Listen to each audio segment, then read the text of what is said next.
कि गुरु और शिष्य का इतना लगाव, इतना अपनापन होना चाहिए जैसे सुई में धागा डाल दे वो लटकता है, सुई के साथ ही लटकता रहेगा और नीचे मार देगा गांठ हो लकड़े को नहीं क्यों करेगी। तो ऐसे अपना लगाओ अपने सच्चे गुरु में इत लगा लो। तो ये हुआ गुरु शिष्य का प्रेम, गुरु शिष्य का जो आपस में संबंध। जब हम यहां से जाएंगे तो आपकी यहां से मृत्यु होगी तो आपको गुरुजी ही इतना लगाव होना चाहिए गुरुदेव में कि हमने जो कुछ नहीं चाहिए, परमात्मा गुरुजी आज्ञा पाओ मेरे। तो वो फिर ऐसे आप सीधे वहीं पहुंच जाओगे जहां आशा था वासा हुई। तो अब जैसे गुरु और शिष्य का ऐसे लगाव होना चाहिए जो सुई में डोरा रे। तो ऐसे कहा कि फिर शब्द गुरु चित चेला रे। जो मंत्र गुरु जी ने आपको दे दिया वो तो तेरा शब्द, और इस चित्त ने, इस मन ने उस शब्द जो मंत्र दे रखा है उसका चेला बना दे। इस मन को उस मंत्र का, इस सुरत शब्द समावे। तेरी सुरती, तेरी मन, तेरी आत्मा उस दिए हुए मंत्र के साथ ऐसे चिपकी रहे, ऐसा ध्यान रखे, इतना उसका सेवन करे जो सुई में डोरा रे। यानी ऐसे सुरत और शब्द इसको बोलते हैं। जो गुरुजी ने मंत्र आपको दिया है उसके साथ इस मन को इतना जोड़ दे जैसे गुरु और चेले का प्यार हो। तो अब कहते हैं सुर कहे कबीर सुनो भी साधो, अब शब्द गुरु चित चेला रे। गुरु और शिष्य का जो लगाव है ऐसा ही इस मन को इस मंत्र के साथ ऐसा लगाव लगा, यानी एक पल बीच न दूर ना हो दे। होले सुहागण सुरता चार मालिक गुर जाना है हेतु तो। होले सुहागण सुरता चार है तेरा सुन शिखर बरतार मालिक गिर जाना। ये सुबह आपको सुना दिया था, अब रह रहकर इसका विश्लेषण कर रहे हैं। अब नित्यानंद जी, ये तो कबीर जी का अमानी जो आगे आपको सुनाई जा रही है। इससे पहले संतों शरण लाग के सुरत शब्द समाह, शंख शंकों को से तेरे पिया का देश, और एक पलक में पाइए ले सतगुरु उपदेश। ये ठीक है कि एक पलक में पाइए ले सतगुरु उपदेश। अब 16 शंख कोश की दूरी पर सतलोक है पाताल लोक से, और पूरे संत से नाम लेने के बाद फिर देर नहीं लगे मालिक पाने की। लेकिन आपके अंदर आपके हृदय में ऐसी श्रद्धा मर्यादा अंतिम श्वास तक बनी रहे। सुन सलहली सैल है गगन मंडल के माँ, और प्रेम बिना पावे नहीं चाहे कोट समाधि ला। जब तक आपका प्यार मालिक नहीं उमड़ेगा इतना भगवान मिले नहीं, और वर्क डन मिलेगा। किया कर्म अवश्य मिलेगा, जो साधना आप कर रहे हो, भक्ति कर रहे हो, दान कर रहे हो, ये मिल अवश्य, ये जरूर मिल जाएगा, लेकिन मालिक नहीं मिल पाओगा जब तक प्यार नहीं उमड़ेगा।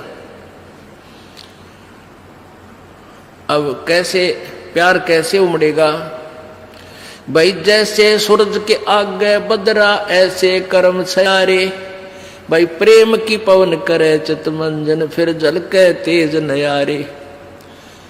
क्या बताते हैं परमेश्वर गरीबदास जी महाराज परमेश्वर को पाने की कैसी विधि बताते हैं कि जैसे सूरज के आगे बदरा ऐसे कर्म छयारे।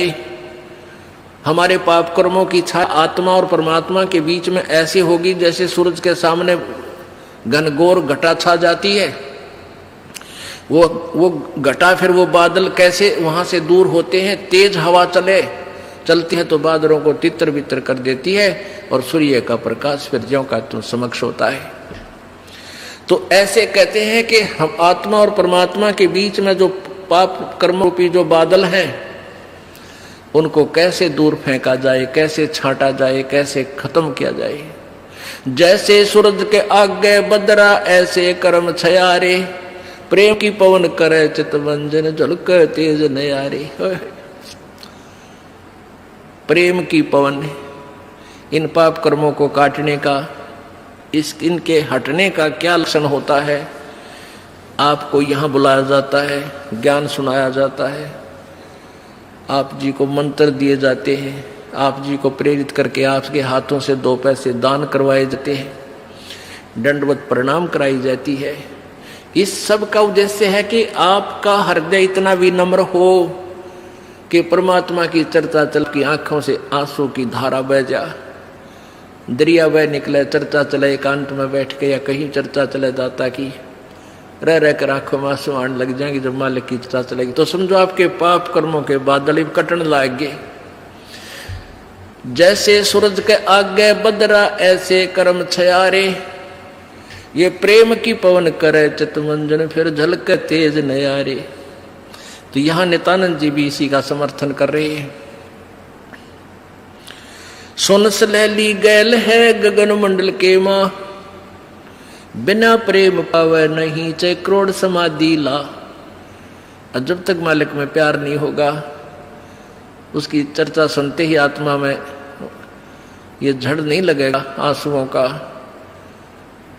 तो तब तक बात काची रह रही है आपकी। लेकिन होगा, अभ्यास बढ़ाओ, मालिक की भक्ति करो, ज्ञान सुनो, और अवश्य होगा। यही प्रोसीजर है।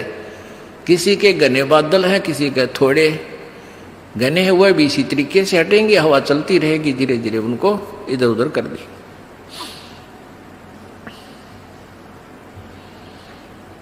अब आपको बताया था कि जैसे नित्यानंद जी स्वर्ग सत्र के प्लेयर थे।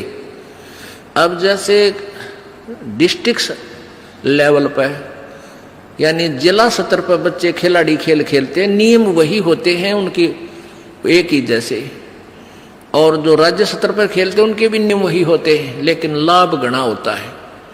और जो राष्ट्रीय स्तर पर खेलते हैं नियम उनके भी वही होते हैं, और जो इंटरनेशनल लेवल पर खेलते हैं नियम उनके भी वही होते हैं। तो नित्यानंद जी जो बता रहे हैं ये वही नियम वही है। अब क्या बताया उस परमात्मा की यहां जाने का। परमेश्वर क्या बताते हैं, होले सुहागण सुरता त्यार तुझे माल्य के घर जाना है। अब सुहागण कौन है और कुंवारी कौन है? जिन आत्माओं को पूर्ण परमात्मा संत से प्रभु का नाम नहीं मिला तो वो तो कुंवारी है, और जिनको परमात्मा का नाम मिल गया उनकी सगाई होगी परमात्मा से, गुरु बिचौले ने उनकी सगाई करवा दी। अब जिनको परमात्मा का नाम मिल गया तो आपकी सगाई होगी उस मालिक से, पूर्ण परमात्मा से, और गुरु बिचौले ने आपका यू नाता जोड़ दिया। तो इसलिए कहा कि होले सुहागण सुरता त्यार, जो उपदेशी आत्माएं हैं वो सुहागण हैं, और जिन्हें नाम नहीं लिया है वो अभी कुंवारी है। और जो सुहागण होगी जिसकी सगाई हो जाएगी तो वह इंतजार वही आशा कर सकती है पिया के घर जाने की। कुंवारी का भी कोई ऊद सूद नहीं होती, लेकिन तरीका यही है पिया के घर जाने का, उनको भी सगाई करवानी पड़ेगी, नाम लेना पड़ेगा, गुरु बनाना पड़ेगा। तो उन सुहागन आत्माओं को, उपदेशी आत्माओं को परमात्मा कहते हैं होले सुहागन सुरता त्यार तन माल्य के घर जाना है। अब तुझे वहां जाने का तेरा काम बन गया, यानी स्टार्ट हो गया ये प्रोसीजर। ब्याह भी होगा, सगाई हुई है तो ब्याह भी होगा, ब्याह होगा तो फिर सारा काम होगा, पति के घर भी जाएंगे। तो हम स्टार्ट कर चुके हैं, हमारा काम शुरू हो गया। फिर क्या बताते हैं, होली सुहागण सुरता त्यार तुझे मालिक घर जाना है, तेरा सुन शिखर बरतार। सुन शिखर यानी शिखर माने चोटी में, सुन माने सब जहां कोई और नहीं, केवल वही एक मालिक और उसका लोक है। सबसे टॉप मोस्ट प्लेस पे वहां तेरा पति, तेरा भरतार, तेरा मालिक है। सतलोक में सत्य पुरुष है। वहां क्या बताते हैं, रंग महल में रास बिलास अपार है, चलो सकी उस देश सुकंत हमार है। उस रंग महल में सारे ठाठ बाट हैं सतलोक के अंदर, और चलो सखी वहाँ अपना वो मालिक पति है, वो अपना कंत है, अपना प्रभु स्वामी मालिक है, उस लोक में चलो। नहाले धोले ओढ़ पैर लेकर 16 सिंगार, आज नहीं ते तड़के परसों तेरे आवेंगे लड़ियार। अब नहाना क्या है, धोना क्या है, इस सत्संग रूपी दरिया में, गंगा में अपने अंतःकरण के मैल साफ करे। ओढ़ पैर ले, यहां क्या ओढ़ना है, क्या पहनना है, कौन से आभूषण है कि साधु जैसा भाव आपके अंतःकरण का दिखे, भक्ता के से लक्षण हो, ये तरह ओढ़ना है।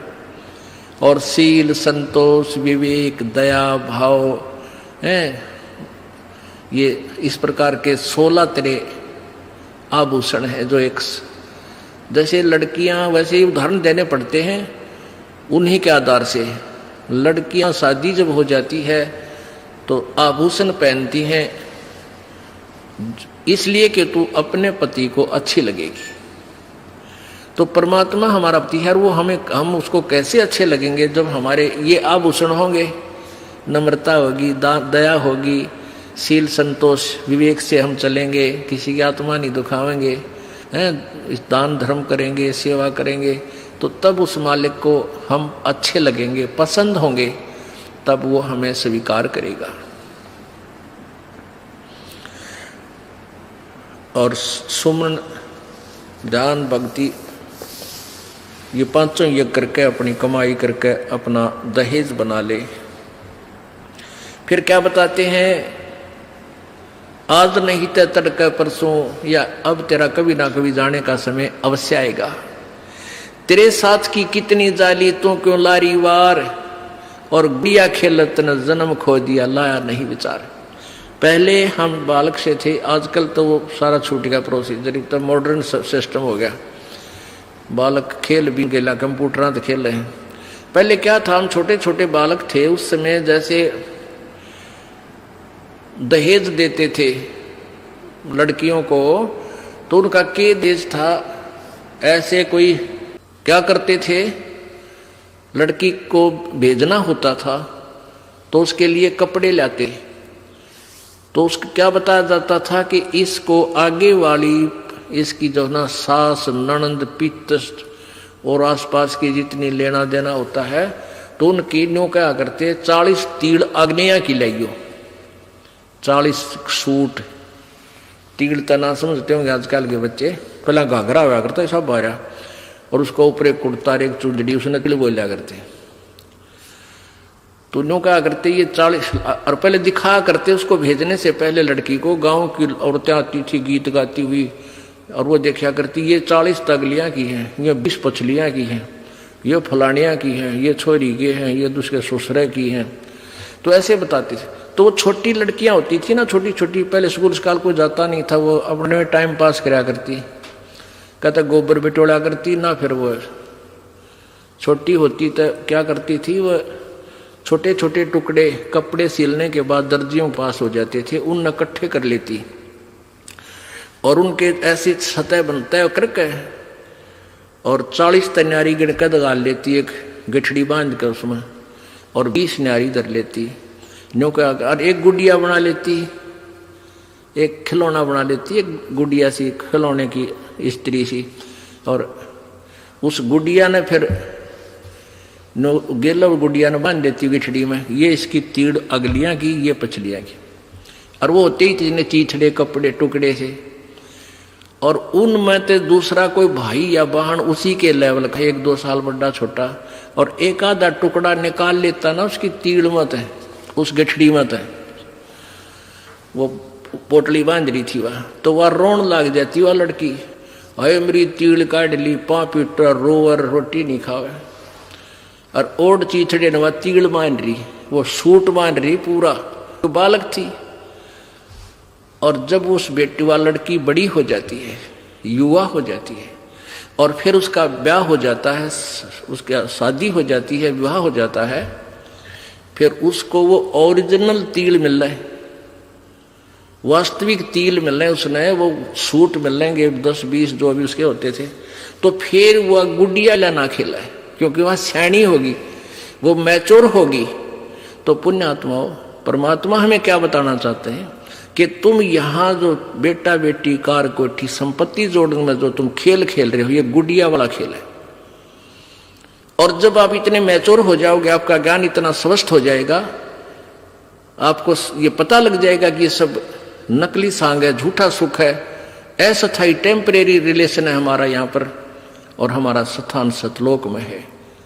तो फिर आप इन गुड्डा गुडिये के खेलने की फिर इच्छा नहीं कर सकते, सपने में भी नहीं कर सकते। अब जवान लड़की जब उसका ब्याह हो गया और उसके बाद वो ओरिजिनल सूट उसने मिले हैं, फिर उसने वह खेल कर दिखा दे गुडिया गिला, कदे नहीं खेल सकती। तो आपको जब ये रह कर ये ज्ञान इसलिए सुनाया जाता कि आपका इन गुड्डा गुडिया के खेल से मन हट जा, आप इतने मैच्योर हो जाओ, आपको वास्तविकता का पता लग जावे।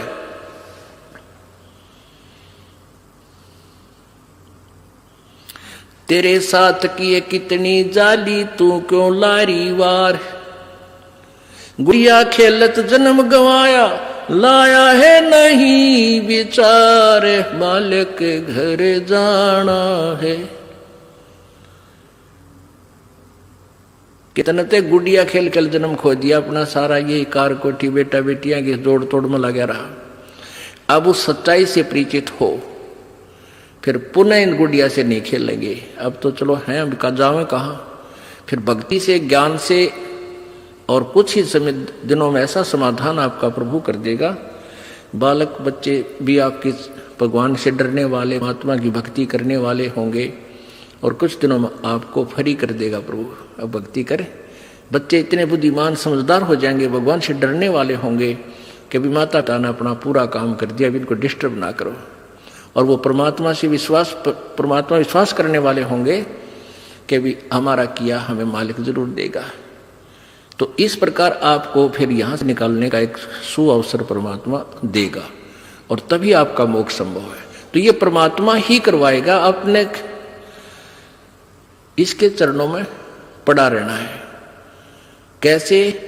द्वार धनी के पड़ा रहे, धक्के धनी के खावे, 100 काल चकजोल ही पर द्वार छोड़ ना जावे। इसका यही तरीका फार्मूला बताया है कि अपने सच्चे सतगुरु के द्वार से दूर नहीं हो जा। चाहे कितना झटके पटके काल दे, आपको छोटी मोटी हानि भी होती दी होने दे, कोई वो भी मालिक की रजा है, उसमें आपके ना ही होने में आपका हित होगा, ये सत्कर मान लेना। तो फिर आपने हर पहलू को अपनाना होगा कि राज्य क्रमता राम की रजा धरे जो शीस, दास गरीब दरस परस तिन बैठे जगदीश। कच्चा हीरा कृच हुए नहीं सह गण भार, और ऐसा मन ये हो रहा वहां लेख ले करता रहे। एक हीरे की परख करने का क्या तरीका बताया है? ऐरण के ऊपर एक लोहे का ऐसा थंब बसा हुआ धरती में गाड़ रखा हो, इतना ऊपर वो 8 बाई 8 इंच चौड़ा उसका ऊपर का सरफेस होता है, और ऊपर तक घन इतना बारा 2 दड़ी पक्के का लोहे का डंडे में पर, और उसको न्यू मारा करें। ऐरण के ऊपर लोहे के उस ऐरण पर रखकर लोहे के उस पटड़े से पर हीरा रख दिया जाता है, और ऊपर से घन ठोका जाता है, और हीरे का निशान भी नहीं होता, वो पक्का है। और जब वो कच्चा है तो क्रच हो जाएगा, उसमें निशान पड़ जाएगा, टूट फूट जाएगा। तो कहते परमात्मा तुम्हारा वहां ऐसे परीक्षा लेगा, आपको यहां से पार करने के लिए ऐसे घण मार के देखेगा। कच्चा हीरा कर्च हुए, नहीं सह घण भार, नहीं सह घण मार, और ऐसा मन यू हो रहे जहां फिर लेखा ले करता रहे। तो परमात्मा बताते हैं कि समझा है तो सर दर पाओ, बहुर नहीं रे ऐसा दाओ। बोलो सतगुरुदेव।